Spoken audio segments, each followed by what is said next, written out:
permaneces fiel. Y por eso, Señor, estamos agradecidos. Nuestro corazón te canta, nuestro corazón te alaba, nuestro corazón te exalta, Señor.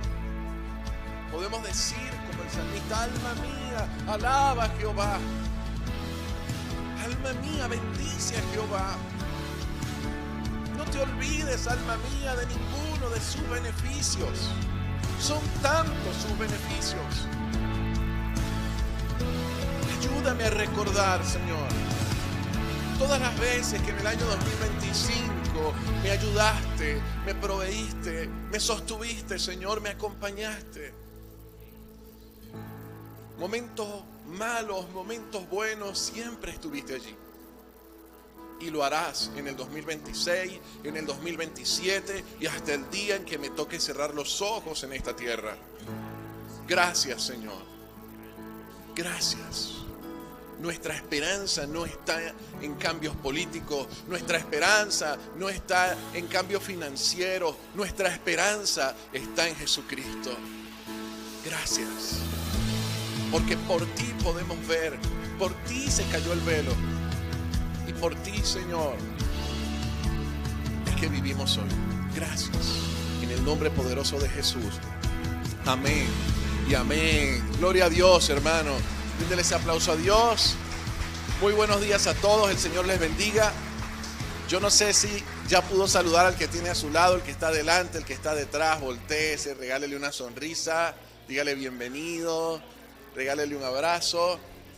Y asimismo nuestros niños pasan a Mundo Kids. Bienvenidos a todos. Pueden sentarse. Es una bendición estar aquí en nuestro primer domingo presencial.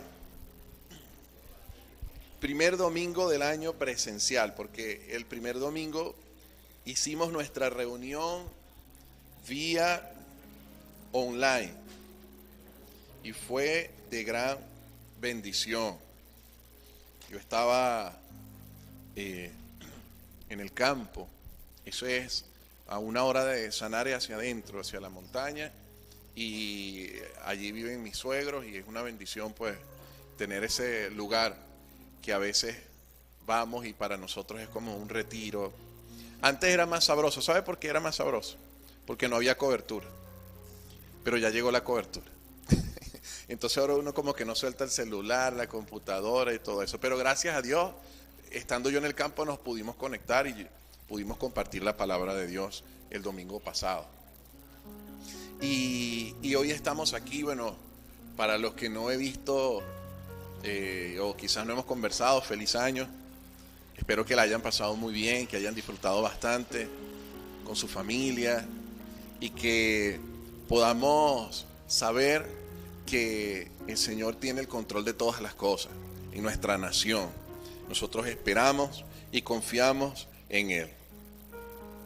Y bueno, a partir de hoy vamos a comenzar una serie o una predicación expositiva. Vamos a estar hablando sobre la carta o la epístola a los Efesios. Esta es una carta extraordinaria realmente. Algunos teólogos la llaman la Vía Láctea de la Biblia. Y es como un derramar de todo el conocimiento del apóstol Pablo, o de todo lo que el Señor le reveló al apóstol Pablo, y está aquí abierto para cada uno de nosotros. Efesios es una carta que ha inspirado a muchísimas personas a escribir libros. De aquí han salido mucho tesoro, realmente. Aquí hay mucho tesoro. Y hoy vamos a comenzar a hablar sobre esta hermosa carta que el apóstol Pablo le envía a la iglesia o a las iglesias que estaban en Éfeso. Y quiero dar una pequeña descripción o introducción de la carta, incluso como es expositiva, el próximo domingo hablaré otro poquitico de la introducción y el próximo domingo, y así sucesivamente. Estaremos hablando de varios versículos, estaremos enfocados durante algunos domingos en el capítulo 1 y vamos a realmente a aprender mucho y a disfrutar de lo que, de las preciosas promesas que el Señor tiene para nosotros. Entonces me gustaría que pueda ubicarse en Efesios capítulo 1, versículo 1. Los que tienen sus Biblias allí, por favor, búsquenlo. Saben, esta carta la escribe el apóstol Pablo y algunos enseñan que esta carta era una carta encíclica. Encíclica significa que era una carta que se pasaba de iglesias en iglesia, o sea, no era para quedarse en una sola iglesia como tal, sino a todas las iglesias. Entonces de esta iglesia la leían, quizás pues escribían las cosas más importantes, quizás le harían una copia, se la pasarían a otra iglesia y después a otra iglesia y después a otra iglesia. Y ¿desde dónde escribe el apóstol Pablo esta carta? Bueno, una carta tan extraordinaria, cualquiera pudiera imaginarse que le escribe desde las Bahamas, a la orilla de la playa, tomándose una piña colada, con unos lentes allí disfrutando del sol.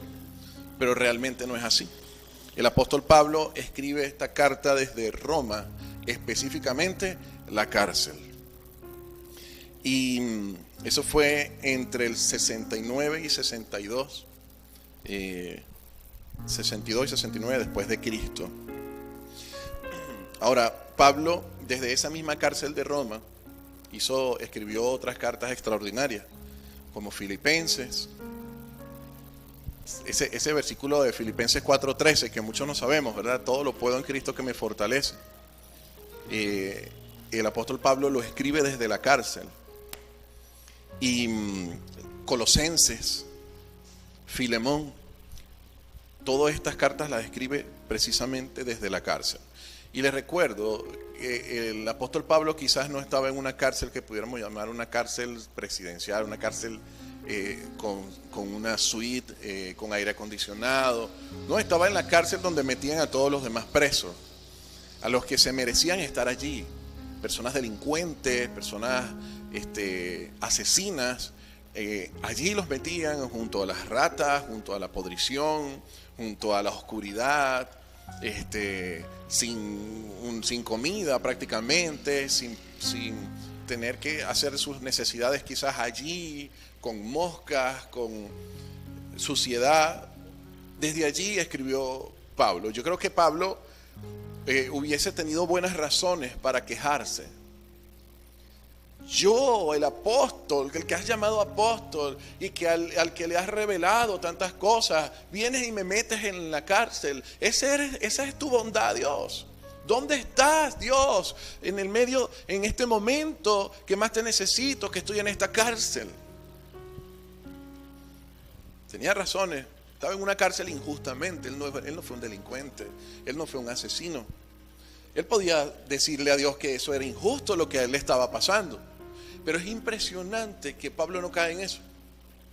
Y nos aprendemos de Pablo. Yo no sé en qué condición pueda estar usted hoy.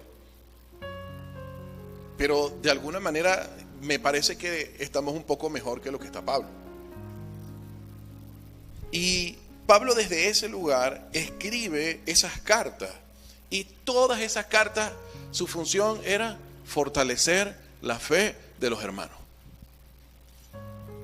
Deberíamos nosotros estar para los hermanos, para fortalecerlos siempre y cuando estemos bien. Si no nos falta comida, entonces yo voy a fortalecer a mi hermano con comida. Toma, aquí tienes una comidita y el Señor te va a bendecir. No te preocupes, el Señor te va a ayudar. El hermano que quizás no tiene la medicina, yo le llego con la medicina y le digo, no te preocupes, el Señor, porque yo tengo la medicina. El que no tiene ropa, vengo yo con ropa y lo motivo, si se puede. Pero supongamos que no tengo comida, no tengo medicina y no tengo ropa, ¿voy a motivar? Como que no deberíamos, ¿verdad? ¿Qué vas a estar motivando si no tienes nada? Pues el apóstol Pablo no se detuvo por eso. El apóstol Pablo dice, yo estoy preso físicamente, pero estoy libre espiritualmente. Y le hablo a espirituales, de espiritual a espiritual. Pablo no le dirige esta carta a las personas para evangelizar.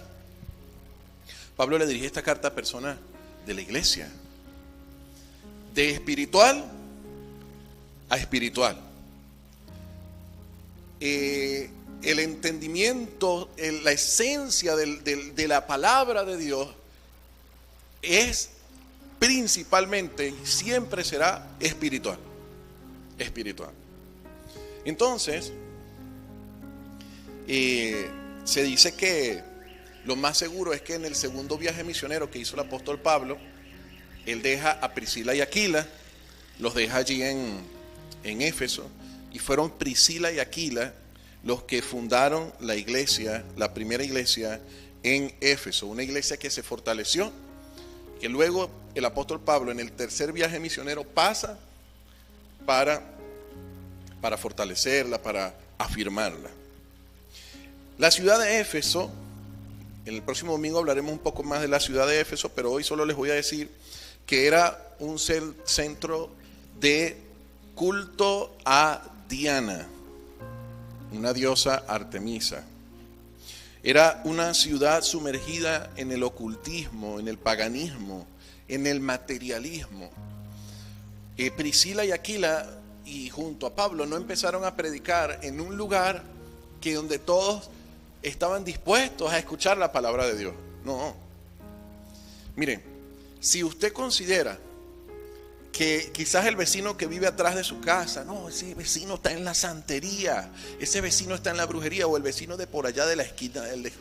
Bueno, aquí no era el vecino el que estaba en la brujería, aquí era toda la ciudad. Paganismo, lo principal de ellos era la diosa Diana, y entrar a ese lugar con el mensaje de Cristo no fue fácil.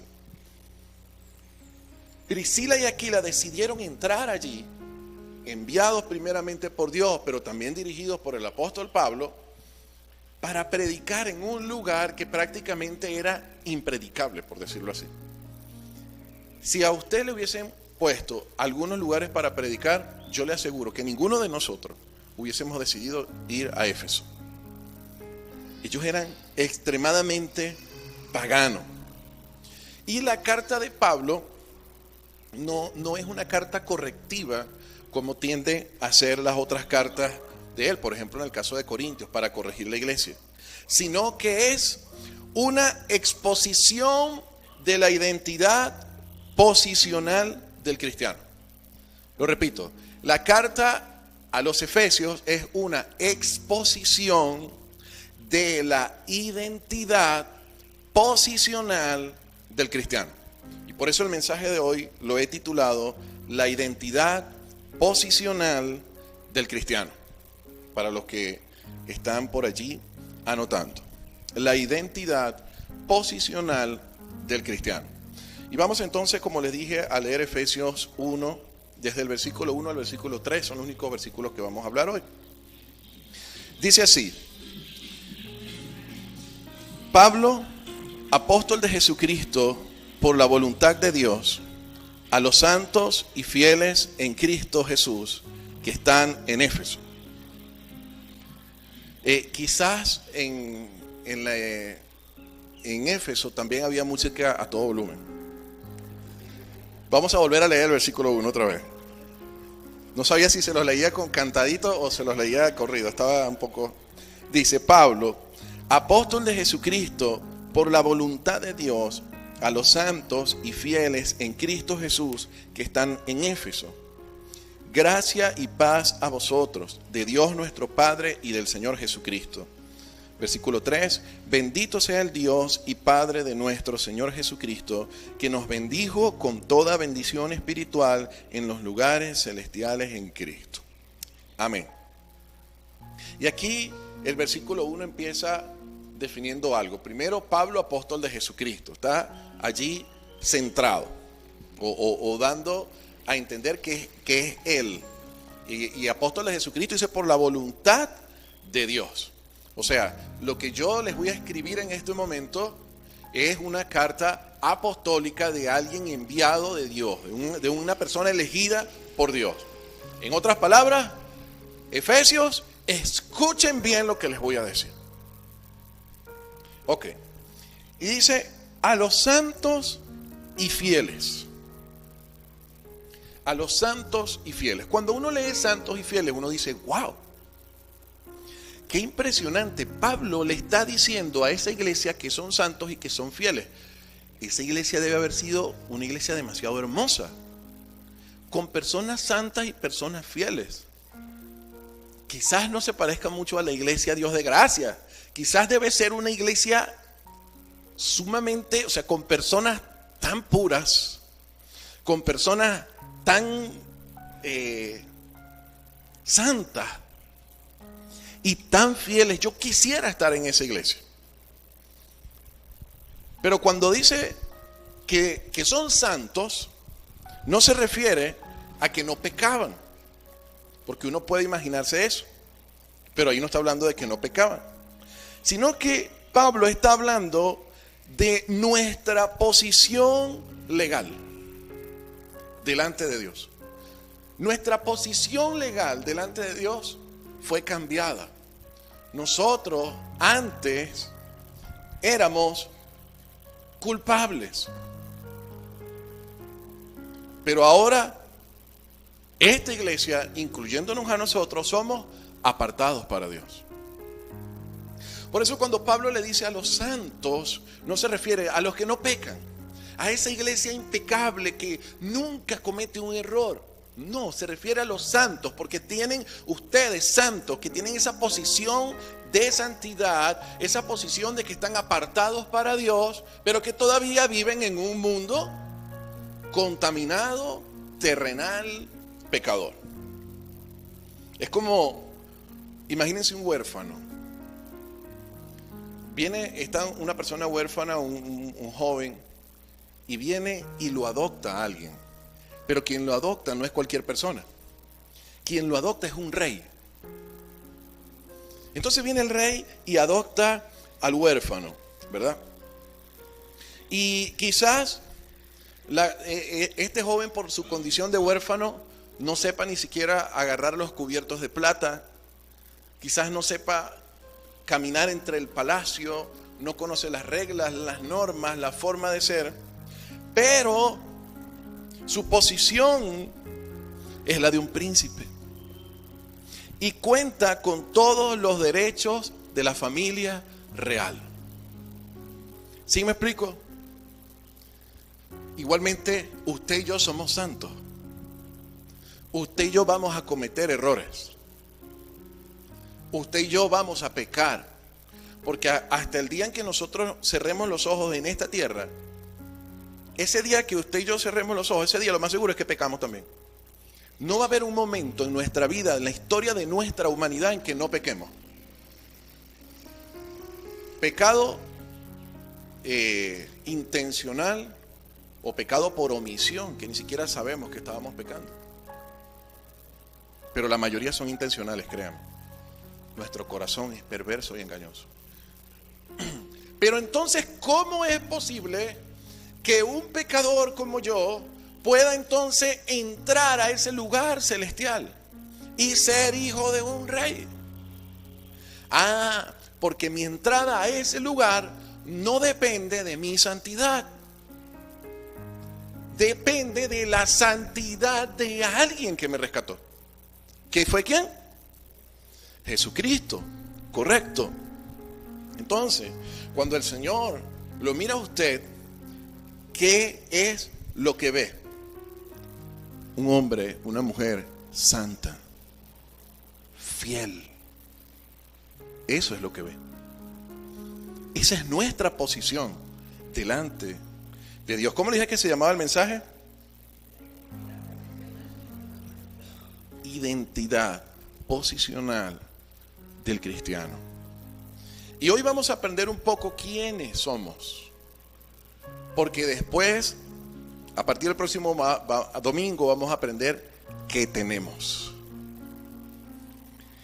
Entonces, Primera de Pedro capítulo 2 versículo 9. Vamos a buscarlo allí, por favor. Vamos a ver cómo nos ve el Padre a nosotros. ¿Sí? Mas vosotros sois, a ver, ¿qué? Voy a describir, a ver, aquí tenemos a mi hermano Jesús, Jesús, voy a describirlo a usted. Ajá, lo voy a describir, prepárese. Ok, Jesús, bueno, no Jesucristo, estoy hablando de mi hermano Jesús, mi hermano Chu. Jesús es linaje escogido. Jesús es real sacerdocio. Jesús es una nación santa. Jesús es un pueblo adquirido por Dios. ¿Se da cuenta?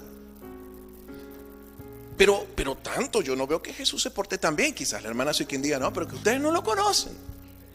Él a veces se pone bravo, él tiene su carácter. Estoy bromeando, yo no sé si es así. Ese hermano es un pan de Dios. Pero ya va, él no tiene esa posición porque él la luchó y se la ganó. No, o la compró. No, él tiene esa posición porque desde arriba se la dieron. Sí, fue adoptado por un rey. Todos los derechos legales del hijo de un rey, de un príncipe, ahora le pertenecen a Jesús y le pertenecen a ustedes. Esto es glorioso, hermano. Volvamos otra vez a Efesios 1:1. Y sigue diciendo el apóstol Pablo aquí.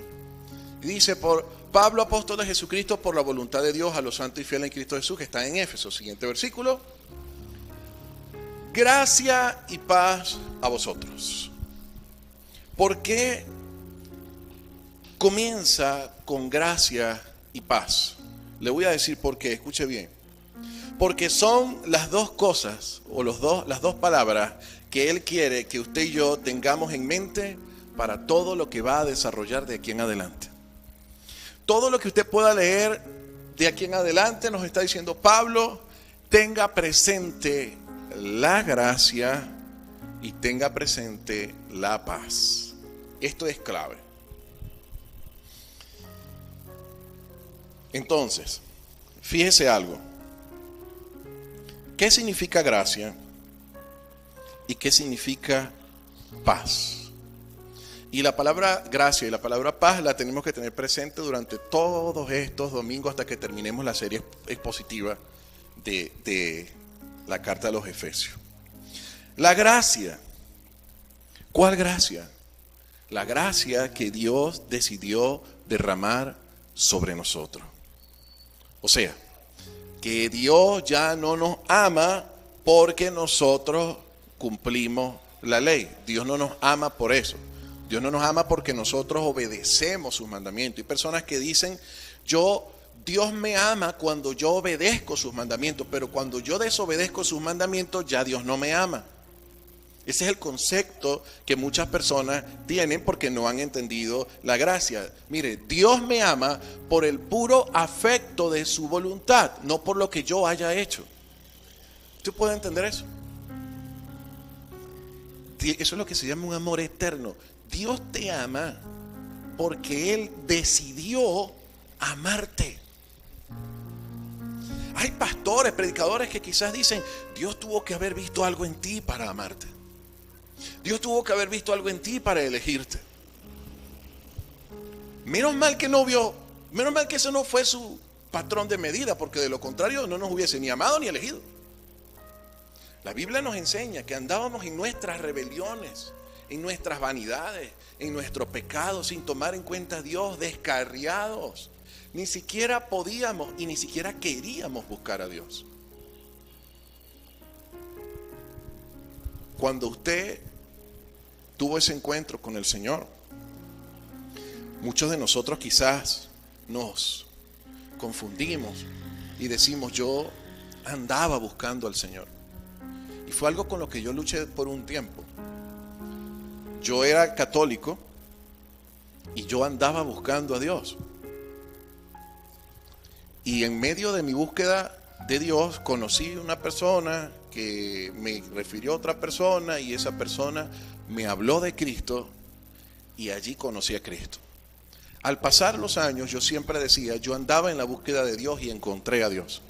Pero a medida que fui comprendiendo las Escrituras me di cuenta que era Dios el que me andaba buscando a mí, no yo a Él. y que fue Él el que me encontró. Yo no fui el que lo encontré a Él. Recuérdese de ese momento cuando usted rindió su corazón a Cristo. Piense hacia atrás. ¿En qué andaba usted? ¿Bajo qué parámetro? ¿Cuál era su ley? Nuestra ley era la ley del corazón. Lo que sintiera, lo que dijera el mundo. Si estos se comportaban así, yo también me comportaba así para ser aceptado por ellos. Tratando de agradar a los demás, tratando de ser, siendo egocentrista. Pero dígame usted si no es así. No, muchas veces alguien no le predicaba, no le tocaban la puerta, no le mandaban mensajitos cristianos, no llegó a ver letreros cristianos que le llamaron la atención, no hubo películas que quizás tocaron su corazón, quizás vio La Pasión de Cristo y usted dijo, no, ahora tan bonito eso. Pero usted no creía, usted solamente era una persona que andaba en su mundo. Pero desde hace tiempo ya Dios viene tocando, pac, pac, pac, pac, pac, pac, pac, pac, pac, pac. Y viene como que tratando con nosotros. Por eso si hoy yo llego y digo, bueno, vamos a hacer un llamado para que pasen a recibir a Cristo. Entonces viene Granger y pasa al frente, y pasa Adriana, y pasa la hermana, y pasa la otra, y pasan 10. Terminó el servicio y yo hablo con Pedro. Pedro, me gané 10. Me gané 10 para Cristo, ¿no? Hay gente que dice eso. Me gané 10. Es como que venga Dios y me diga a mí, Sigfredo, tú no sabes todo lo que yo vengo haciendo con ellos de aquí para atrás. Desde hace años, hablándoles, mostrándoles, por medio de sus procesos, por medio de sus enfermedades, por medio de sus aflicciones, hablándoles de que yo estoy aquí. Vengo haciendo un trabajo con ellos porque vinieron hoy y pasaron al frente. Tú dices que te lo ganaste tú. A veces nosotros somos así. Al final Él es el que nos encuentra a nosotros, porque Él es el que nos andaba buscando. Es imposible que nosotros podamos autolimpiarnos de nuestros pecados. Hay gente que comete errores y luego quiere tratar de compensar sus errores porque siente culpabilidad. Estoy hablando de creyentes. Siente culpabilidad.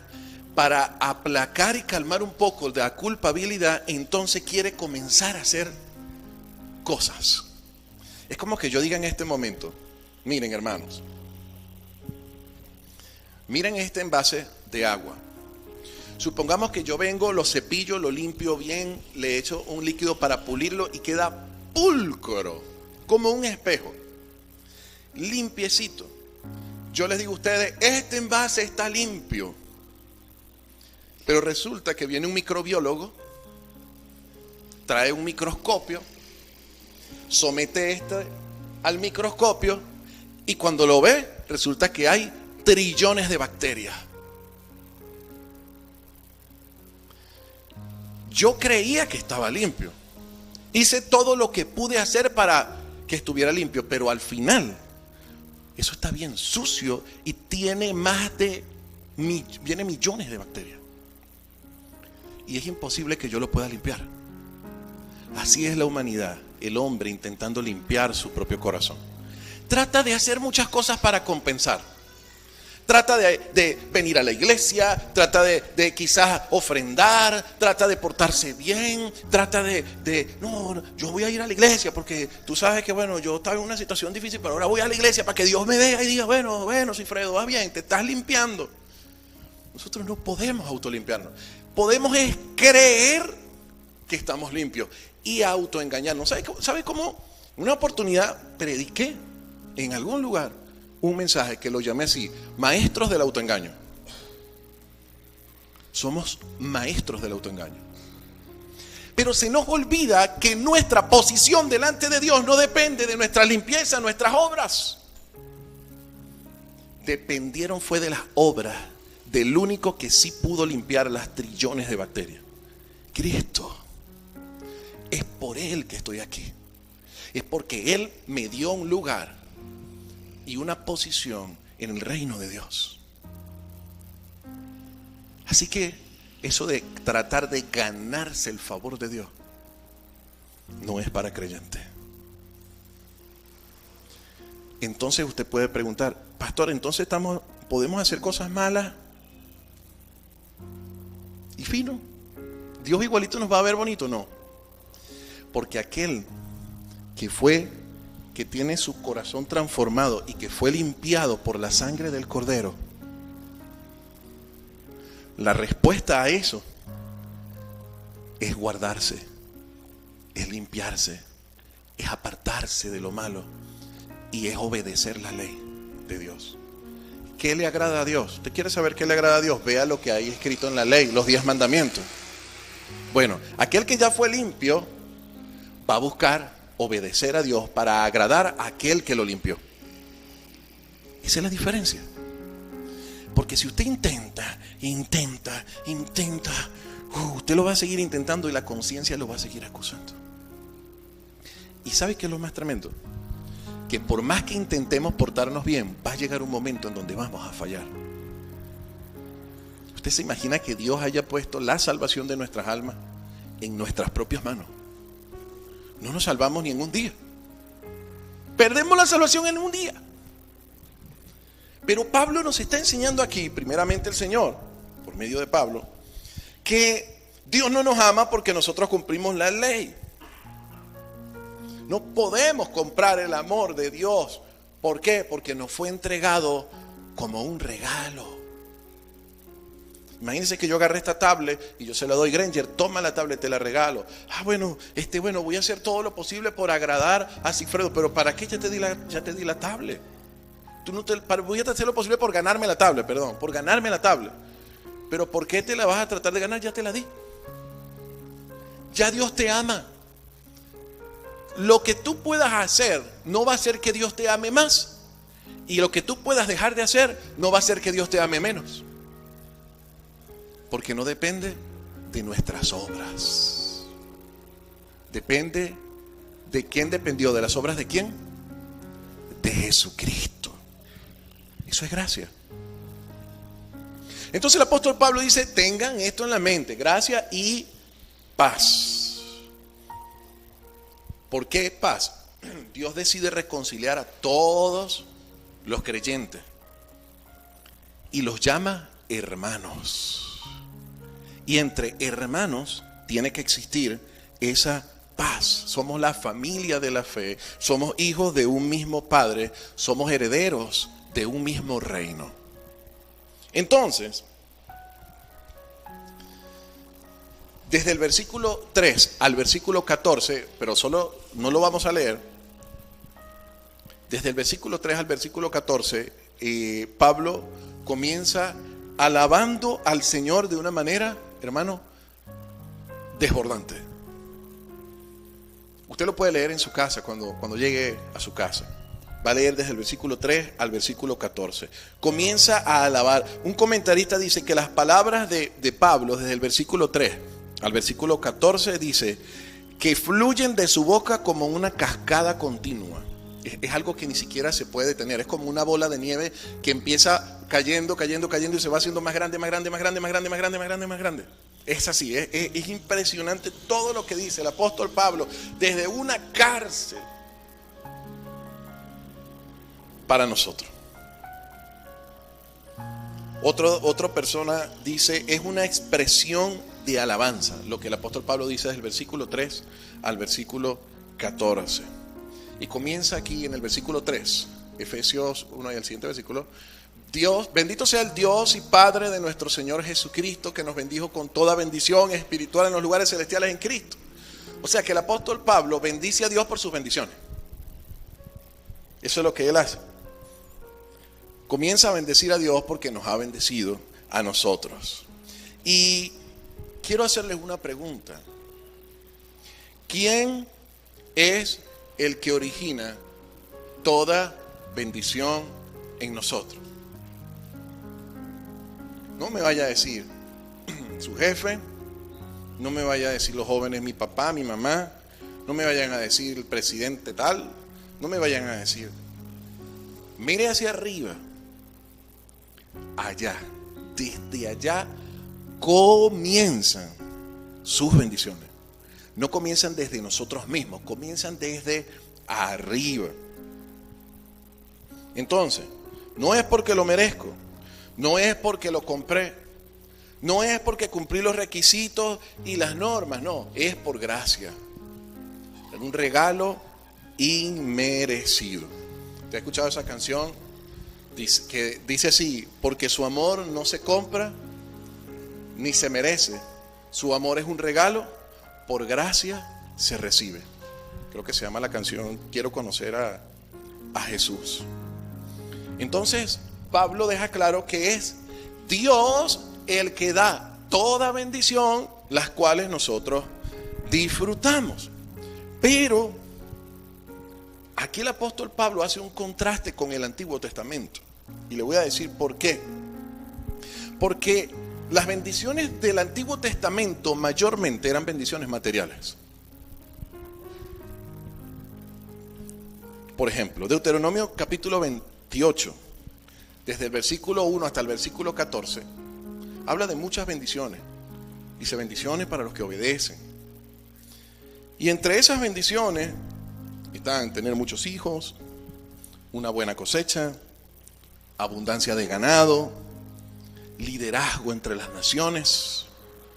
Ahí vemos desatada una cantidad de bendiciones materiales en el Antiguo Testamento. Pero es importante resaltar algo. En el Nuevo Testamento, Jesucristo también promete algunas bendiciones materiales. Cuando dice: no se afanen por la comida, no se afanen por la bebida o el vestido, porque Dios supliría todas estas cosas. Sin embargo, las bendiciones distintivas de Jesús en el Nuevo Testamento no son materiales, sino espirituales. Otra vez volvamos a Efesios 1:3, por favor.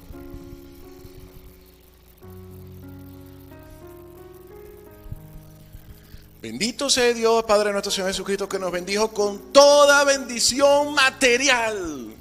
Así es que dice, con toda bendición espiritual. Espiritual. Por ejemplo, alguna de esas bendiciones, aunque la vamos a ver después los próximos domingos, pero una de esas bendiciones es que la ley de Dios estaría escrita en nuestros corazones. ¿Qué médico hace eso? ¿Qué, no sé, psiquiatra, psicólogo puede escribir las leyes de Dios en nuestros corazones? ¿Quién de nosotros pudiera hacer eso? Solo el Espíritu Santo puede hacerlo. Otra bendición es el perdón de pecado.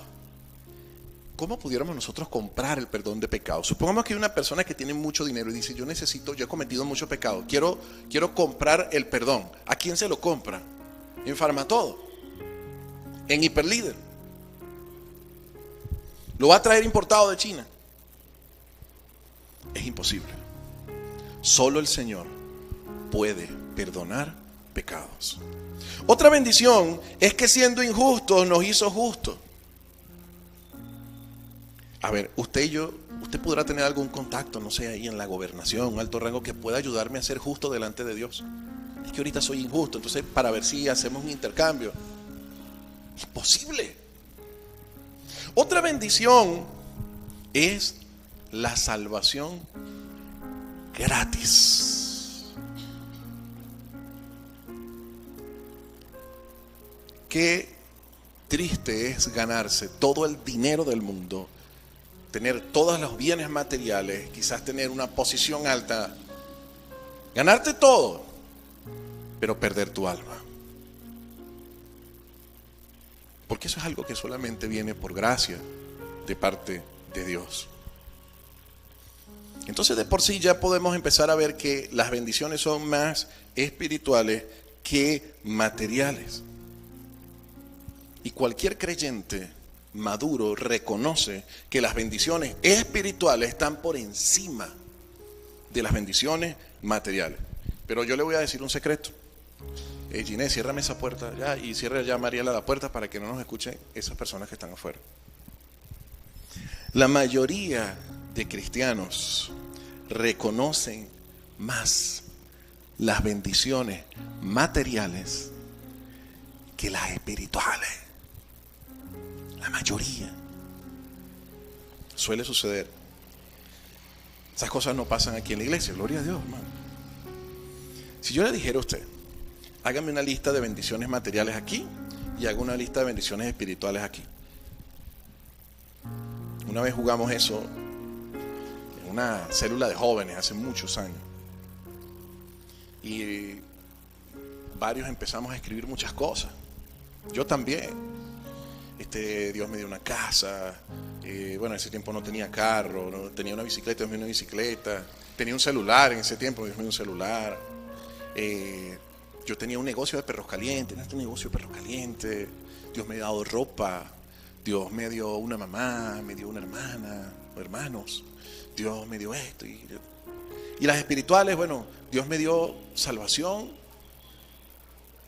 ¿Cómo es que uno dice salvación y vida eterna? Vida eterna. Y bueno, paz. ¿Y qué más? Cuéntame. Bueno, bueno, cosas buenas, pues, o sea, cosas buenas. Se me agotó la lista. Qué triste. ¿Y sabe por qué? Por el desconocimiento de lo que somos y por el desconocimiento de lo que tenemos en Cristo. Por eso Pablo da una cláusula: toda bendición espiritual. Es como ese joven que recibe un regalo de su abuelo y pasan los años, el abuelito se murió y él tiene eso que le regaló el abuelito, y entonces de repente pasa un momento de crisis. El muchacho ya no era un muchacho, ya era un adulto, estaba casado, tenía sus hijos y comienza a vender todas las cosas que tiene porque está en un momento de crisis. Empieza a decir: no, vamos a vender este radio, este aire acondicionado vamos a tener que venderlo, vamos a tener que vender aquello, ese carro viejo, vamos a vender ese carro viejo, y empieza a vender hasta la ropa y todo porque ya no tiene dinero.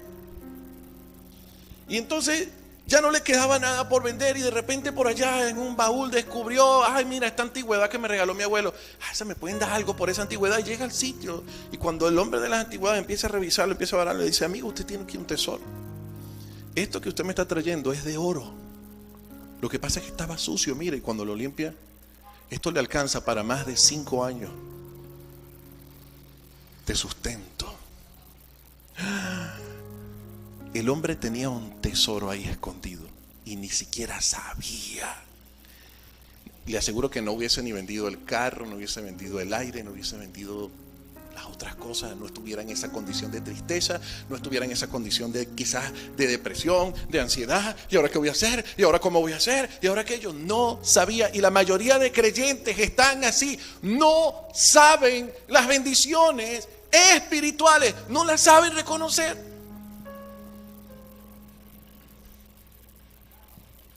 Y qué triste es esto. Qué triste. Miren, hay muchos cristianos que viven con la mente puesta, muy puesta, aquí en las cosas terrenales. ¿Y saben qué se convierten? Mendigos espirituales. Y es como que empiezan a compararse, empiezan a mirar al otro, empiezan a quejarse. Ay, ¿por qué Dios lo bendijo a él y a mí no me ha dado esas cosas? ¿Y por qué yo no nací en Suiza? ¿Por qué yo no tuve los ojos azules? Yo quería tener los ojos. ¿Por qué se me está cayendo el pelo? Hay gente que tiene tanto pelo y yo me está cayendo el pelo. Y empieza una insatisfacción. Mujeres empiezan a mirarse en el espejo y entonces miran a la otra y dicen: yo quisiera la nariz de aquella, quisiera los ojos de aquella, quisiera aquí la barriguita de aquella, quisiera la juventud de aquella y quisiera el dinero de aquella. Y entonces una insatisfacción incluso con el esposo. Y si mi esposo es muy barrigón, si fuera más así, y si tuviera tanta plata, yo tampoco le pido que tenga tanta, pero por lo menos que tenga como aquel que está allá, y si pudiera tener un carro como el de aquel, y entonces vivimos en una constante insatisfacción. ¿Sabe por qué? Porque nuestro enfoque está aquí. Sí, aquí. Y de aquí no sale. Y pasan los años y tenemos las mismas luchas de hace 10 años atrás. Los mismos temores, las mismas ansiedades, los mismos dolores de cabeza. Ahora significa que ahora es peor, porque lo que se me somatizó por mi tristeza y mi agonía hace 10 años antes, ahora está mucho más fuerte. ¿Por qué? Porque mi mirada sigue aquí.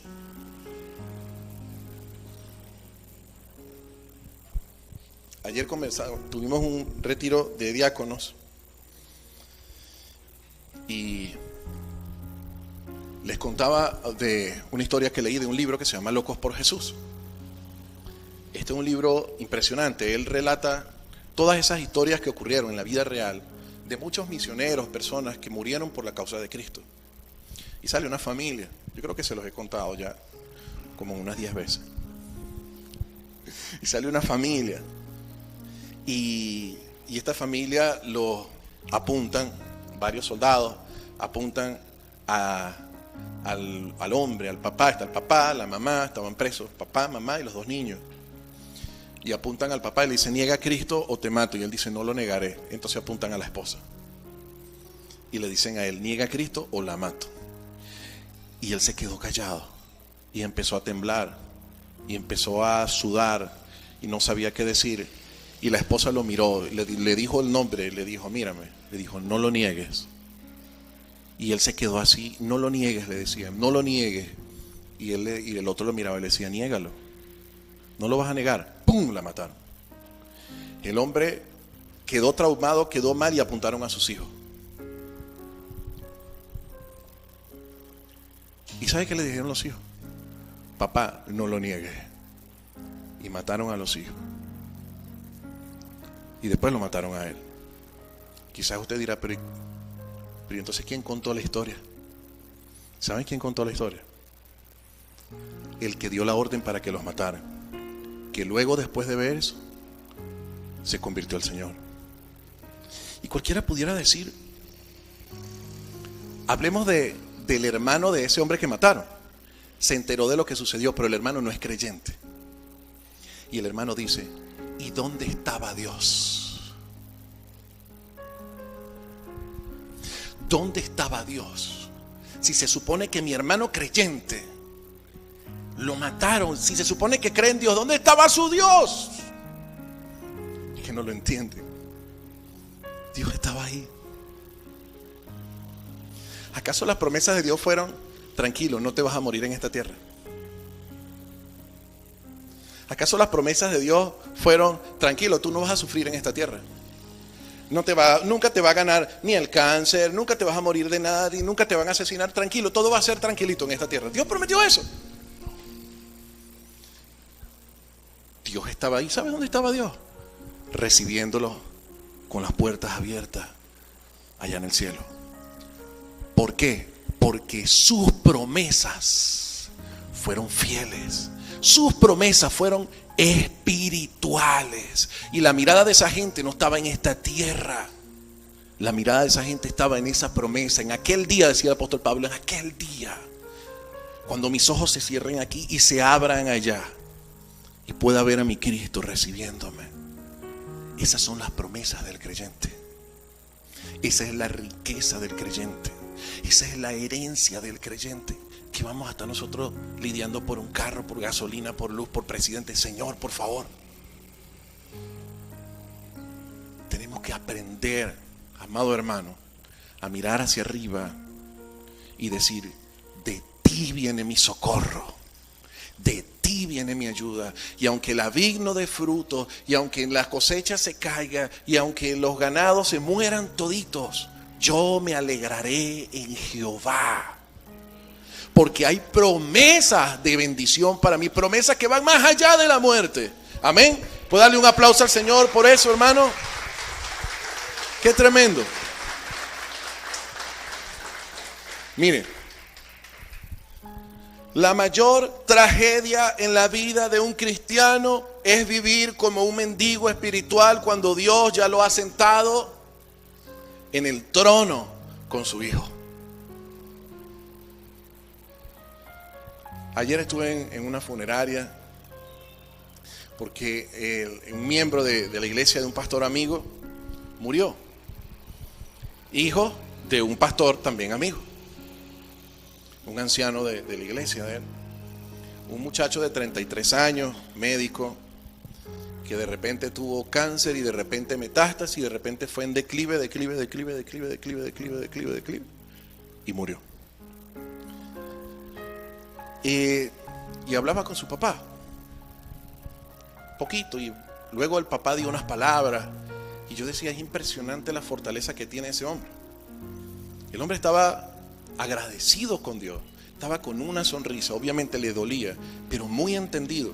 Aparte de que el hijo nos dio el ejemplo, porque pude compartir unas palabras y yo digo, él nos dio el ejemplo de cómo deberíamos morir todos.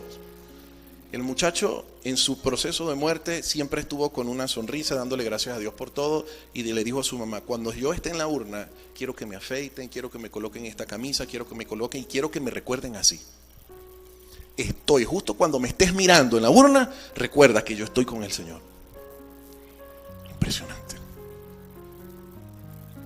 Y yo decía,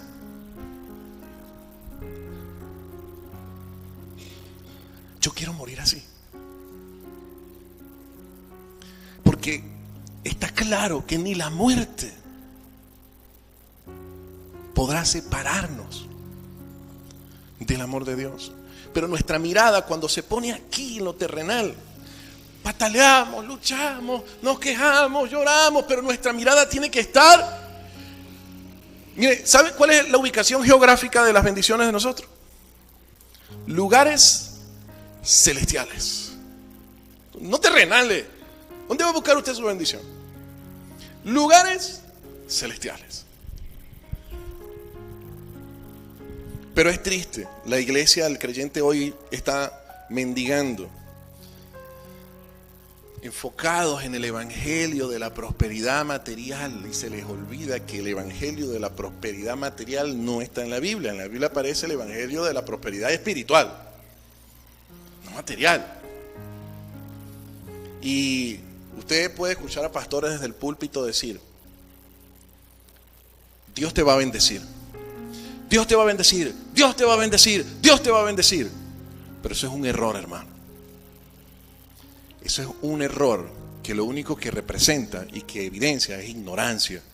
¿Sabe por qué? Porque Dios no nos va a bendecir, Dios ya nos bendijo. Y aquel que le dice Dios te va a bendecir es porque es un ignorante que no conoce la palabra de Dios y está llevándote a creer y que pongas tu mirada en las cosas materiales. Tranquilo, Dios ya te va a dar tu carro, Dios ya te va a dar tu carro, Dios te da tu beso. No. Obviamente Dios añadirá lo que necesitas. El Señor sabe lo que estás orando, el Señor sabe y conoce tus peticiones, el Señor sabe lo que usted necesita. Pero no le digamos a Dios, bendíceme. Imagino a Dios diciendo, ¿qué? Es que ya no me quedó nada para ti. Te he bendecido con toda bendición. ¿Qué más te puedo dar? No tengo más nada para darte, ya se me acabó.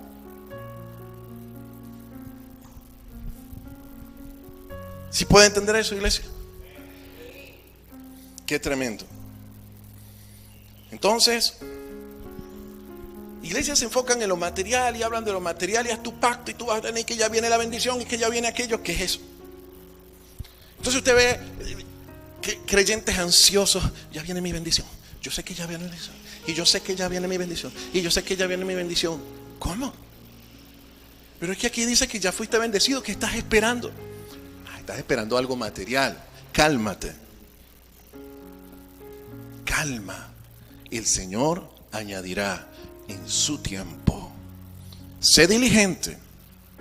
Si usted quiere crecer financieramente, sea honesto, aplique los principios de finanzas, tenga fe, confíe en el Señor, pero vaya bajo la voluntad y el tiempo del Señor, porque usted ya tiene todo. Amén. Gloria a Dios por eso. Entonces, nuestra identidad posicional debe ser el ancla de nuestra alma.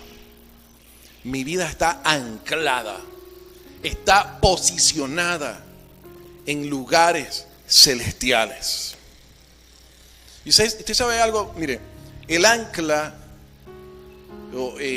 no funciona porque el barco sea fuerte. Más bien es al revés. O sea, está el barco, está el ancla y está el suelo. El barco no se termina de ir porque está anclado en un suelo firme. El suelo firme son las promesas del Señor. El barco somos usted y yo. Y el ancla es la fe. Lance su ancla a las promesas. Y tranquilo, que ese suelo no se va a mover de ahí. Y usted y yo tenemos esas promesas aseguradas, seguras. Y todas esas promesas comienzan de... Mira el versículo 4. Ahí comienza la lista. Mire eso. Según nos escogió en Él desde antes de la fundación del mundo. Esa es la primera. Fuimos escogidos desde antes de la fundación del mundo. ¿Sabe qué significa eso? Antes que Dios creara a Adán y Eva, el cielo y la tierra. Ya Dios te escogió. O sea, Dios no dijo, voy a ver a Sigfredo para ver si lo escojo o no lo escojo. No, que si yo ni siquiera existía, ¿qué va a haber? Nosotros no fuimos escogidos por lo que hicimos, ni siquiera existíamos. Nosotros fuimos escogidos por su iniciativa, para que fuésemos santos y sin mancha. Y ahí continúa. Miren lo que dice el 5, rapidito. En amor, habiéndonos predestinado. Él predestinó un futuro para los que Él escogió y eligió. Y ese futuro es un cielo nuevo, una tierra nueva. Pero dice, para ser adoptado. ¿Qué? Usted sabe, usted es adoptado. ¿Sabe quiénes no son adoptados? Los ángeles. Ningún ángel es hijo de Dios. Usted sí. Pero ¿cómo? Si nosotros éramos pecadores. Bueno, yo también me lo pregunto. Por gracia. Somos adoptados por un rey. Y así sucesivamente más adelante. Pero nuestra vida está escondida en Cristo. Y aunque usted y yo caminemos por las calles de esta ciudad, nuestra ciudadanía es del cielo. Amén. Y le doy gracias al Señor. Miren, la Biblia nos enseña a nosotros que las bendiciones de Dios no van a llegar por si nosotros nos portamos bien o porque si hacemos las cosas bien. Las bendiciones a nuestra vida llegan por una sola razón: porque usted y yo estamos unidos al dador de bendiciones. Listo. Somos herederos. Llegan a nosotros. Ya llegaron a nosotros. Y estamos bendecidos. Amén. ¿Usted puede creer eso? ¿Puede darle un aplauso a Dios, hermano? Vamos a colocarnos de pie, por favor. Escuche esto.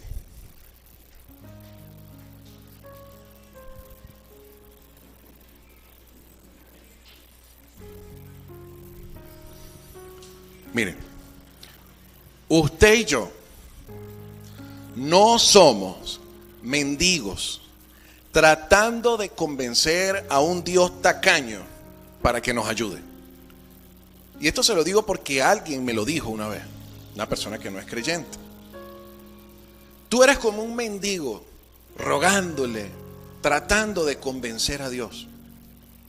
Nosotros no somos ningunos mendigos que tratamos de convencer o que tenemos que rogarle a un Dios que es tacaño. Lo que somos es herederos de las promesas de Dios. Otra cosa es que a veces se nos olvide. Pero usted es heredero de las promesas de Dios. Nuestra cuenta bancaria espiritual está llena. Un teólogo lo dijo de esta manera: la esperanza no es un optimismo ciego, es una realidad legal firmada por la sangre de Jesús. Usted pertenece a un linaje real. Usted es una nación santa. Usted es real sacerdocio, sacerdote. Usted está sentado en lugares celestiales, no terrenales. Tu vida, tu piso puede tambalear, pero recuerda, este es el piso terrenal. Tu piso espiritual nunca va a tambalear. Podemos atravesar el proceso, la prueba que podamos atravesar, pero la promesa es que Él estará con nosotros. En estos días tuve un temor. Yo decía, vi un proceso de un hijo adolescente de alguien que está terrible. Vi el proceso de otro hijo adolescente y yo me asusté y dije, ay Dios mío, mis hijas, ¿cómo les evito que pasen por la adolescencia? Tienen que pasar por ahí. Y empecé a sentir un temorcito. Y yo decía como que, yo no sé si yo tenga las fuerzas para poder enfrentar rebeldías de mis hijas y que hagan esto y que hagan lo otro y que se busquen un novio por ahí, o que una de ellas decida andar en el camino de la inmoralidad sexual, o que algún día una de ellas, Dios las guarde, pero quiera ser homosexual. Yo decía, Señor, y empezó ese miedo en mi corazón. Y yo decía, yo no sé si yo pueda soportar eso. Yo no sé cómo lo voy a manejar. Y me recordé de un predicador que dijo estas palabras. La gracia es como la anestesia. O sea, cuando una persona la van a operar, la anestesia se la colocan justo antes de abrir y de cortar, de hacer la herida. Justo antes de hacer la herida, se inyecta la anestesia. A nadie que la van a operar le dicen, bueno, te vamos a operar dentro de 3 días, te vamos a inyectar la anestesia hoy. Así es la gracia. La gracia llega justo en el momento que tú consideras que no puedes. Ahí llega la ayuda del Señor. ¿Cómo voy a hacer yo cuando mis hijas lleguen a la adolescencia y tengan que enfrentarse en muchas otras cosas? Mi miedo lo enfrenté con la palabra del Señor. Señor, es por tu gracia. No es con mi fuerza. No es con mi sabiduría, no es con mi inteligencia. Yo hago lo que a mí me corresponde, sembrar la palabra de Dios, orar, ser ejemplos para ella. Pero yo confío en ti. Y quizás muchos les corresponda el día de mañana, me refiero en el futuro, enfrentar pruebas de enfermedad. Quizás nosotros estamos expuestos a enfrentar pruebas de luto de un ser querido. Y podemos preguntarnos, yo no sé qué haría si mi esposa, yo no sé qué haría si una de mis hijas muriera, yo no sé qué haría si muriera mi mamá, yo no sé qué haría, me dolería demasiado, pero yo sé que la gracia del Señor va a llegar en el momento que más lo necesito. Y mi esperanza está puesta en Él. Y por eso yo puedo estar tranquilo y mis temores se aplacan, se desvanecen, se desaparecen. Porque me llena mi corazón se llena de esperanza, de fe, de confianza. Él me sostendrá, Él me ayudará. Aunque ande en valle de sombra de muerte, no temerá mi corazón. Aunque contra mí se levante guerra, yo estaré confiado. ¿Por qué? Porque Él es el que nos sostiene. Él es el que nos ha dado promesas de acompañarnos, de cuidarnos, de bendecirnos, de sostenernos, de darnos alimento, de darnos vestido, de cuidar a nuestros hijos. Él dijo, yo estaré con vosotros en el mundo, tendréis aflicción, pero confíen. Esa aflicción yo la vencí. Eso es lo que Él nos dice. Y en Cristo nosotros también vencimos. Cristo ganó, nosotros ganamos. Así que recuerde su posición y recuerde su identidad. ¿Quién eres en Cristo? Eres un hijo de un rey y tienes las mayores riquezas que pueda tener cualquier persona. Ni siquiera el rico más rico del mundo, el hombre más poderoso del mundo, es tan rico como lo es usted. Cierre allí sus ojos, por favor. Precioso Señor, en esta mañana te damos las gracias. Porque quizás llegamos a la iglesia con un corazón cargado por las deudas, por la enfermedad, por la incertidumbre, por las pruebas que quizás estamos enfrentando. Pero hoy podemos entender algo. Nuestro inventario espiritual está lleno. Porque si el mundo a mí me llega a despreciar, yo debo recordar que yo soy santo, que estoy apartado por Dios. Si me siento vacío, yo puedo recordar que he sido bendecido con toda bendición espiritual. Y si siento, Señor, que el suelo se mueve, yo puedo recordar que estoy sentado en lugares celestiales contigo. Gracias. Así con sus ojos cerrados, escuche lo que dice Primera de Pedro 1, del 3 al 4.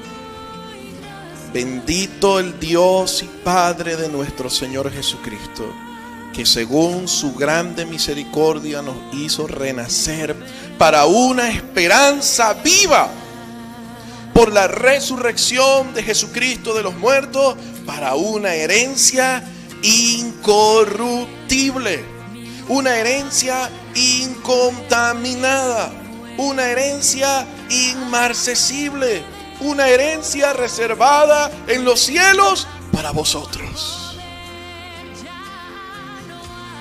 Señor, cuán ricos somos. Y hoy te pedimos perdón porque quizás somos como ese joven que no sabía, no se había dado cuenta que tenía un tesoro. Perdóname, porque he puesto mi mirada en lo material. Perdóname, porque he puesto por menos tus bendiciones espirituales. Pero hoy, Señor, te doy las gracias.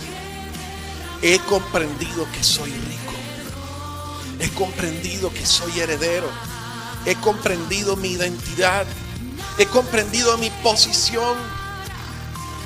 Y ahora mi vida está enteramente y estará enteramente dedicada a ti. Porque estoy agradecido, porque te amo, porque tú eres mi Dios, porque tú has sido tan bueno conmigo. Hoy mi corazón canta de alegría. Hoy mi corazón está lleno de esperanza. Puede venir la prueba, sí, y puede doler, sí. Pero yo sé quién soy y yo sé lo que tengo. Gracias. Gracias porque me sacaste de la ignorancia, y por la ignorancia yo miraba lo terrenal. Pero ahora mi esperanza no está en lo terrenal. Ahora miro hacia arriba y pregunto, ¿de dónde vendrá mi socorro? Y puedo responder con confianza, mi socorro viene de Jehová. Gracias. Gracias, Señor, gracias.